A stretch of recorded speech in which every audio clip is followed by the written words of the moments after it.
Welcome to episode 35 of Created by Design. This is my daughter, Carrie, and we're going to take a tour of her backyard project. And this is going to be an ongoing catch up along the way to see what she's doing. She's trying to make her backyard work for her. They actually are in a major remodeling, even in the inside of their house. But I thought it would be kind of fun to follow along. You're trying to be very creative and thrifty. Very thrifty, I can be. With your project, but I think there's a lot of fun things to observe and just follow what you're doing. So I'm going to turn the camera around now. All right. So just a little bit of background. We've lived in this house since, I think, 2008, and just have really never done anything with our backyard. With raising kids and traveling for work and all of that, it's really been neglected. And my husband and I have actually been in Ohio for the last 2-3 years, and not much has happened here. So the backyard soil is in really bad condition. And so right now, I would say that I'm just trying to get a clean slate to start with to build from. Yep. So, and you've torn out a lot just getting to this point Yes. here. Okay. We live in a construction zone, basically.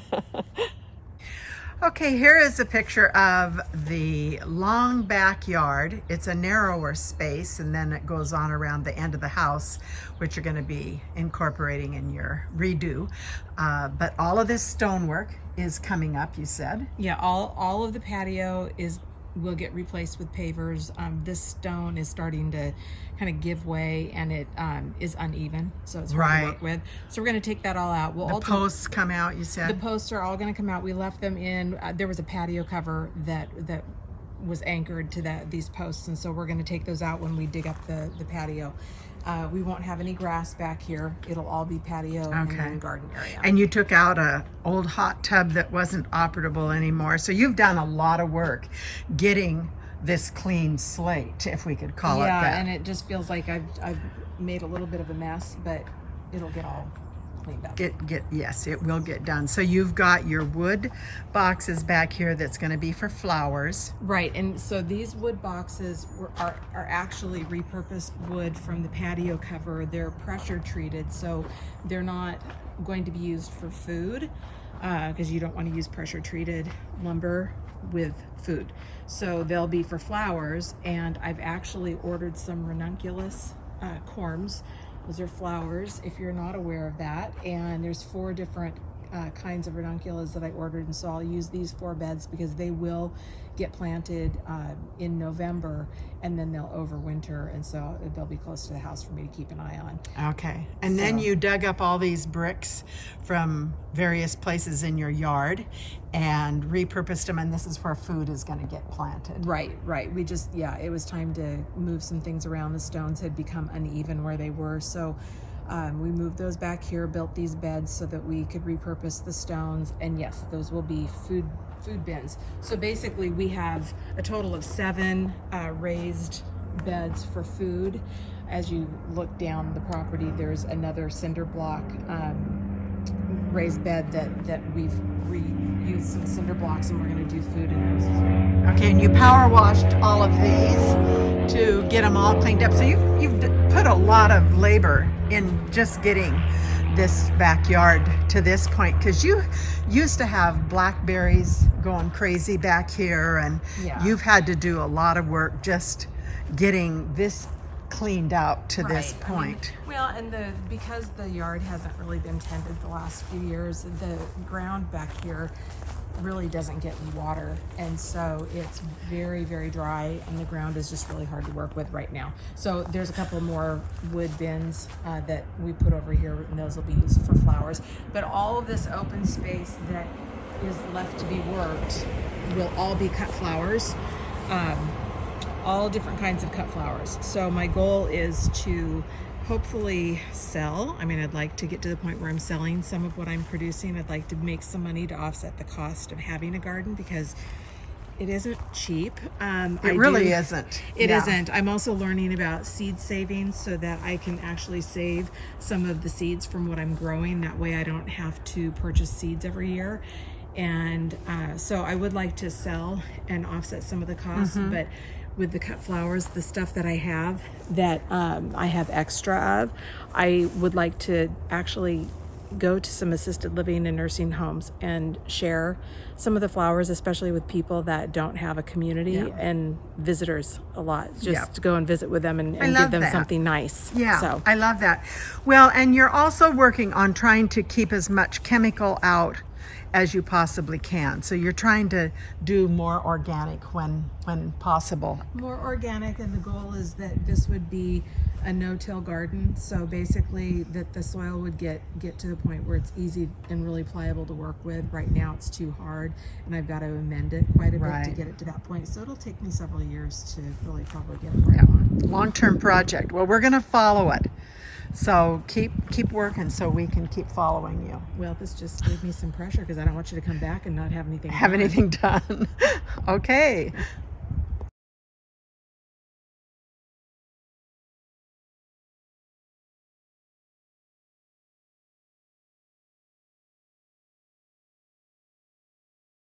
All right, so basically I had to get them in the soil this year when we got back from Columbus, and I knew that my ground wasn't ready to do that. So I used these raised beds just to give them a growing spot this year. And so I have some of the tubers in these two beds, and then I have more over on the other end of the property by the house. And so then you're going to be digging those up. I am, yeah. So the way that dahlias work, for people that don't know much about dahlias, I didn't know this, but essentially you grow dahlias a few different ways. I opted to purchase tubers, and so each of the tubers that I purchased, I knew what I was getting. And I knew the name of the tuber, the color, the size of the flower, and so I picked what I wanted to have. At the end of this season, I'm going to dig up these tubers and I will store them over the winter because they will probably rot. They're very sensitive, I guess, to moisture. So I'll dig up all of these plants after the first frost, because once the frost hits, they all die. We're here in Oregon, and so we get some frost, but not long season of real frozen, but enough that they would would get right. And with the rain, it would cause them to probably rot in the ground. So I'm going to dig them up, and what happens is when you you plant one tuber, and at the end of the growing season, when you pull that out of the ground, you could very likely have enough tubers that have grown under the soil over this season that I could end up with. They say that you can get an average of 4 or 5 tubers per plant. Nice. So I am doing this partly to increase my production and be able to have more tubers. The other thing that I'm doing is I'm letting some of these flowers, now that we're getting close to harvesting the tubers out of the ground, I'm letting some of the flowers basically die off and create seed pods, because inside those seed pods are individual dahlia seeds that I can grow if I want to. And what were you telling me? The seed doesn't give you necessarily the same dahlia as you see. Right. The only way you get a clone of the dahlia that you see coming out of the ground is by growing a tuber. From the tuber. If you collect seeds from the seed pod, you have no idea what you're going to get. Interesting. And I've not done that before. The other thing that you can do is you can grow basically starts off of a tuber and then trim those starts and produce more that way as well. I've never done that before, so this is all a learning experience for me. I really have no idea what I'm doing. I'm learning as I go. Well, that's what's making this fun. And you were just telling me you ordered up a couple of portable greenhouses for to get your starts in the springtime. Yes, so I'm trying to do this very inexpensive. So I did take the risk of ordering some portable greenhouses off of Amazon. It was Prime Day today, so I got a good deal on a couple of them that have some built-in shelves. They are nothing that will probably last more than a couple of years, but it gives me an outdoor space that I don't need a lot of space. I just need space to stack seed trays, because once I grow seed starts, we have, as my mom knows, we have squirrels in our yard, and we can't just direct sow anything because the squirrels will come in and just eat everything out.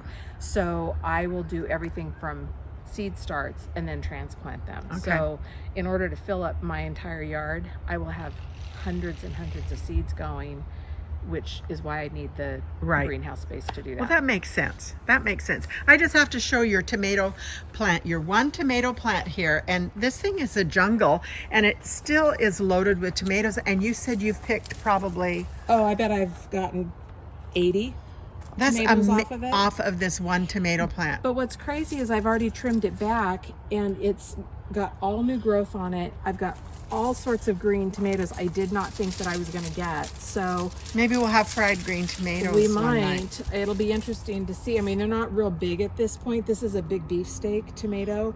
But the first ones were they were good size. Yeah, they were decent size. And they were really sweet. And it's just been crazy to have that many tomatoes off. It's called Big Boy. It's not beefsteak. I think it's called Big Boy. Big Boy. And it loves this spot, so I told her she needs to remember this location. Yeah. Although tomatoes might need to be rotated from year to year, but you'll figure that out. I will figure it out. It's all new to me, so. Well, this is exciting. We're going to give updates along the way and see what this whole big open space gets done. Probably this will be your last space to work, this big open space. You've got all this other... Yeah, I'm going to do this over the winter and starting to lay the beds. I will leave rows in between. So right now, just to focus on getting compost in, I'm going to hit up my neighbors when their leaves fall out of their trees. I'm going to hit them up to try to go collect leaves to, add Excellent. to the ground. And this area, you said you were going to put some thick fabric cloth I down. am. I ordered some big commercial fabric. And you were putting chips over the top of that then? At some point I will. Yeah. I'm just right now I'm going to start off by covering it so that it's not muddy over the winter, because I will have some flowers. The ranunculus, when the corms arrive, they will be growing over the winter, so I'll have to be out here checking on them, and I just, with the dirt and stuff, I'll cover it with commercial fabric, so I have a clean space to walk, and then I'll eventually cover it with wood chips. Well, this is exciting, and I'm sorry the sun is probably shining on some of this, but I just think this is a great project to follow, so thank you, Carrie. You're welcome, And Mom.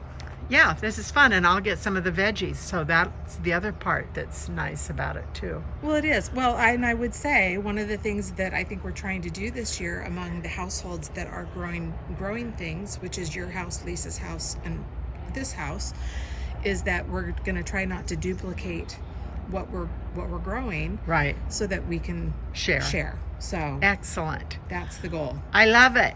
So Okay, thanks, Carrie. thanks, Mom. Okay.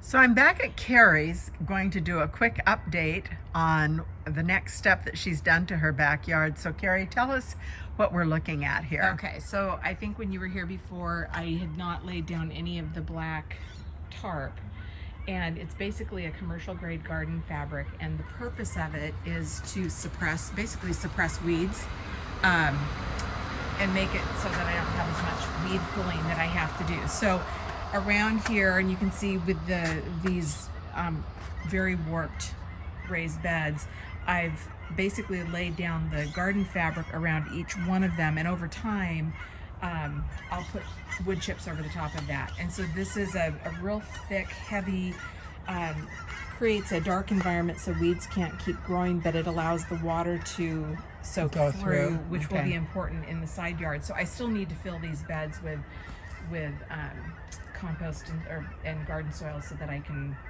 plant some flowers. But that's what I've done since you were here last. And Right, and this is going to make really nice weed-free area, and also adds to nice walkway. yeah, it's a little bit more even to work on than it was before, because it was really a mess. Okay, so here in the side yard, I don't have everything covered up, but where you see black garden fabric is actually where I'm going to be planting flowers in the spring. Okay. And the purpose of the black tarp there right now is just to do the weed suppression, to give it a dark environment. And then the ground is really, really dry, so as it starts to get rainy and wet over winter, it'll hold the moisture, but it will also suppress the weeds. And so in the spring, when I take this black fabric up, I'll work each of the beds. I'll, Rototill. rototill in each of these rows, and then this black fabric will get cut and used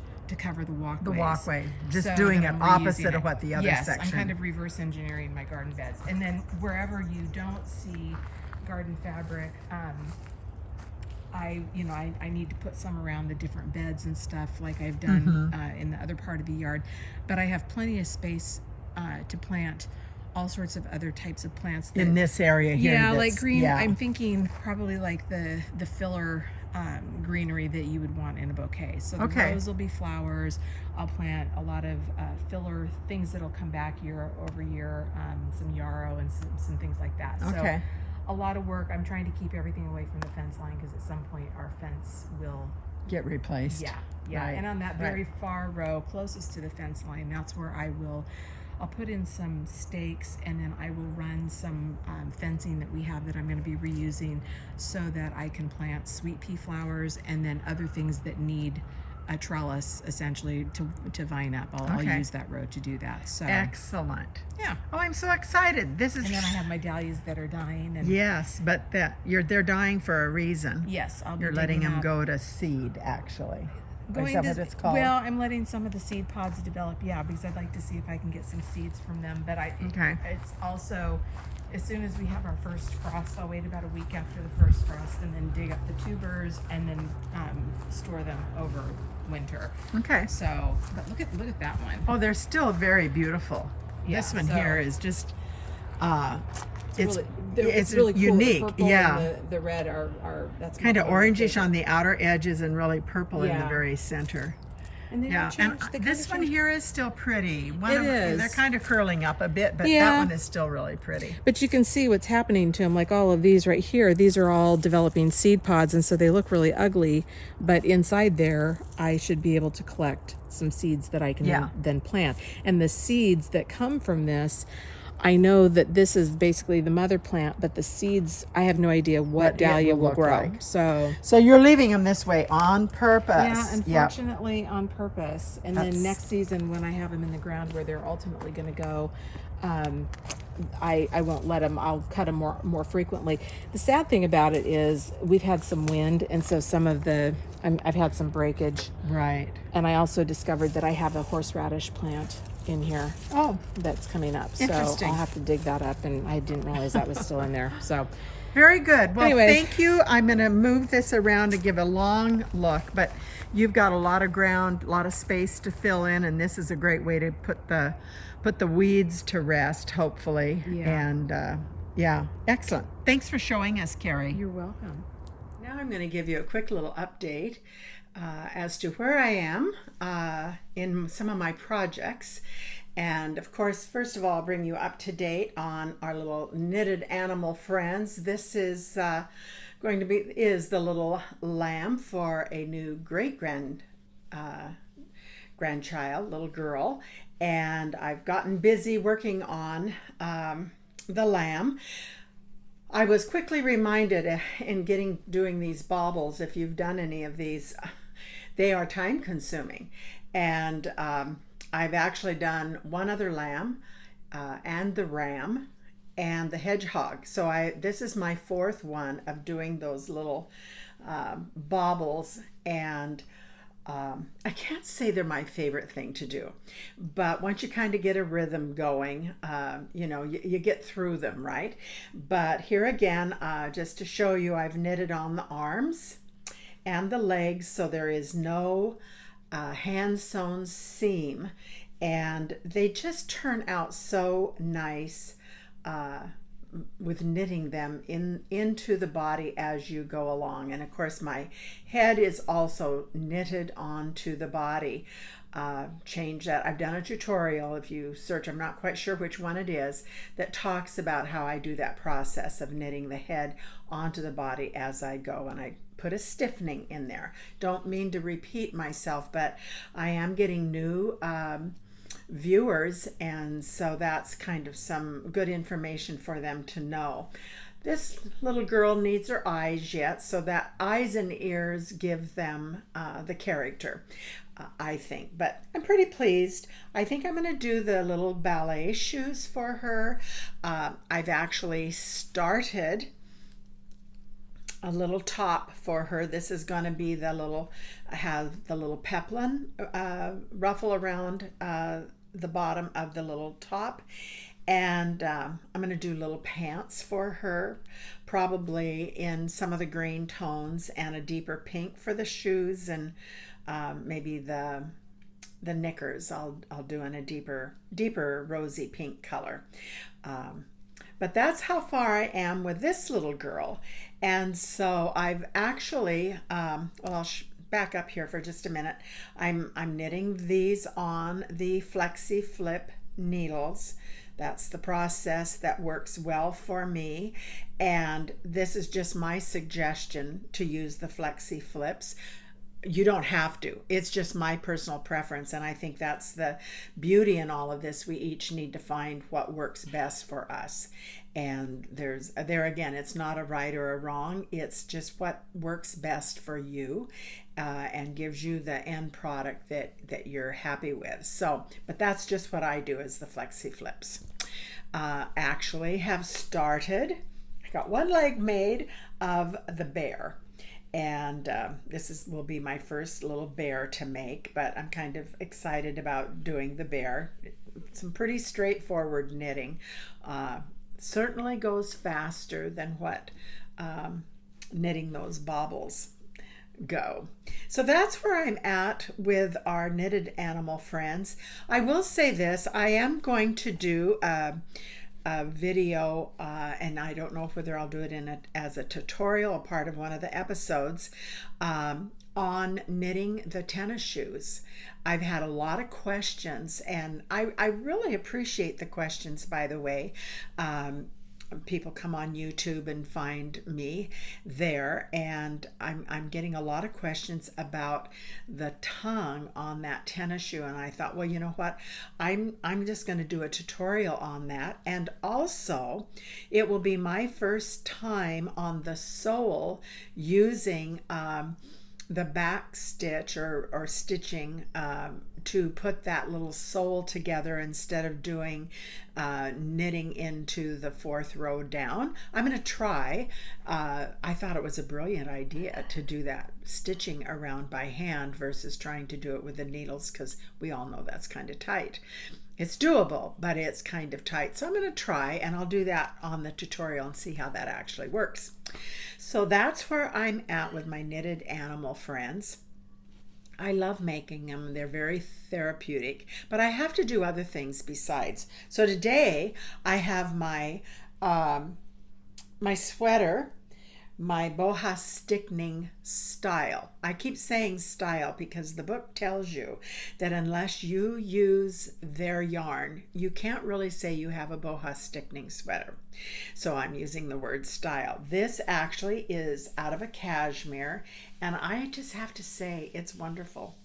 And it feels nice. It was great to work with. I may lengthen my sleeve a little bit. You know, we often get sleeves too long. And on this one, I feel like I want it just an inch longer. And that will be very, very easy to do because this was knitted from the top down. So I just have to take the binding back off, and I don't think I even have to take the cuff off. I think I can just increase the length of the cuff. And I might take it all the way back if I don't want to have a place where I've added yarn in actually in the cuff. So I may go all the way back up here, but I think I will just widen the width of the cuff. So I think I am going to change that up. I haven't been able to find the buttons that I want yet. I was going to use shoe buttons that were from my grandmother. She had quite a button collection, but when I went to sew them on, they have a shank in the back, and this is pretty lightweight. It's a warm sweater, but it's very lightweight because it's being cashmere. And I just felt the button was a little too heavy and the shank a little bit too long. It let the button just tip over just a little bit more than I wanted it to be. So I really am looking for a very small, I think I want a metal button, something that's just lightweight, and I haven't found it yet. But you cannot see where the buttonholes are, so I've worn it a couple of times with no buttons on it, and nobody seems to know. Nobody comes up and says, "Oh, I can't believe you're wearing that sweater with no buttons." But it is a fun sweater, and it is nice and warm, and the cashmere is wonderful to work with. And I think I told on an earlier video, I actually found the cashmere at half price, so it was still spendy, but it made it that it fit into my budget, let's just put it that way. So I'm all about trying to find really good yarn at a discounted price, and so when we can find it, it's like one of those things you jump on and take advantage of. So that's my boha stickning project catch up, and I love the way it fits. I'm not going to stand up and model it for you much, but well, you really can't see it, but it hangs well, and it's just a comfortable sweater to wear, so I'm very pleased with that. Then I made myself a pair of fingerless gloves. It's always kind of fun to have new ones. I have several pair, but I don't know, one day I just was kind of bored and wanted some quick and easy project. I love to do Fair Isle. I hadn't done any for a while, and so I whipped these out, and they're made with Jameson yarn from the Shetland Islands, and I love their color selection. And this pattern is by Marie Wallen. Pretty easy to do, done in the round, and then at the opening here for the thumb, you just do a back and forth knitting instead of being in the round, and then pick back up after, I don't remember how many rows it was, but then continuing on in the round to finish it off, and then come back and pick these stitches up here and just do a few rows of knit one, purl one, ribbing. I mean, literally it was 3 rows and a bind off. So that's pretty quick, and no seams, no sewing on them. So that I got that finished, and then because we are expecting a new great grandchild, the 2 grandmas, my dear friend Judy and I, are making. See if I can pick it up here. It's kind of rolled up, so you can't really see it very well, but it's made in strips. And I'm making 3 strips, and she's doing 2 strips, and then we'll sew these strips together, and it has a lamb. So I think there's about a total of 8 or 9 squares, I think it's 9, that have a sheep in them. And this we've done in a fuzzy acrylic cotton blend. The rest of this is a cotton from Peru, and it's a nice cotton. See if I have a label here. Sorry, my supply is on the floor there. Oh, it's Premier Cotton, and I want to make sure. No, this is from Turkey. This yarn is from Turkey. This yarn that I'm making the rabbit or the bear out of is a cotton from Peru. Got that mixed up. But this is a nice cotton, and it is from Turkey. I'm not a fan of working with cotton, but I just will tell you, this one is nice to work with. It happens to be 52% cotton and 48% acrylic.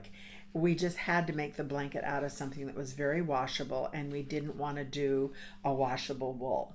So, but this cotton is better than some that I've worked with. So it's pretty fine, but it actually is making up really nice, and what's left over I can always use for critters, their clothing. I don't know that I would actually make the body of the critter out of it. It's a little bit lighter weight than what I would want to maybe do that with, but I think it might work. So anyhow, we just took a couple of patterns, kind of put them together for the ideas, added some stripes. The trick was Judy's gauge and my gauge are different. And I do the continental style knitting. She does throw. And it's amazing. She gets more height to her stitch than I do. I just found that so interesting, and I had to change my needle style. And Judy also tends to knit to the tighter side, and I must knit to the looser side. So I'm really having to concentrate on actually knitting a little bit tighter than I normally do, but it's coming out. We're making that 5 by 5 inch square, but it was we did do a number of gauge swatches to come up with that. So that's been interesting. This will be fun when it's all done. We found, I don't have it here, but a really pretty flannel with some adorable little sheep on the back, in the background. It's all in gray tones, and they have cute little rosy cheeks, and it was just the sweetest little flannel. And so that's what will be on the back of this. So it will be a heavy blanket, as far as it'll have some, because of the backing, we won't put any filler in it.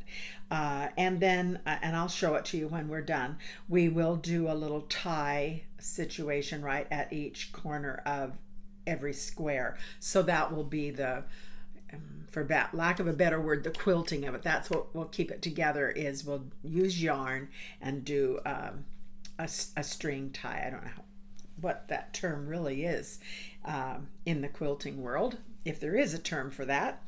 But that's what I've been working on, besides checking out my daughter's yard and keeping track of what she's doing right now, because it's going into winter in Oregon. She's kind of got everything squared away for winter time, so not a lot will be happening there till the weather changes in the springtime. So I'll be doing some updates on that. I just thought it'd be fun to kind of follow along with what she's doing. I call it a working backyard. She's not doing it for a beautiful landscape, although part of it will be landscape for where their patio area is, but the rest of it, she wants to get some flowers off of. She wants to get some vegetables, and really have the ground producing. And so I just thought, well, this will be fun to watch and see how she proceeds. Sink or swim, we're going to follow it. So there you go. I hope you all are doing well. And I do appreciate your contacts. I've gotten contacted by a number of you. So I appreciate your hitting the subscribe, following.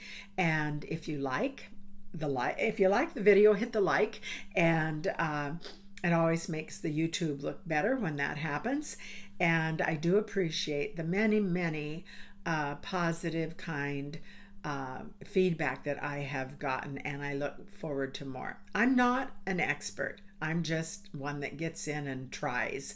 And so I hope I've encouraged some of you to branch out from what you've normally knitted on.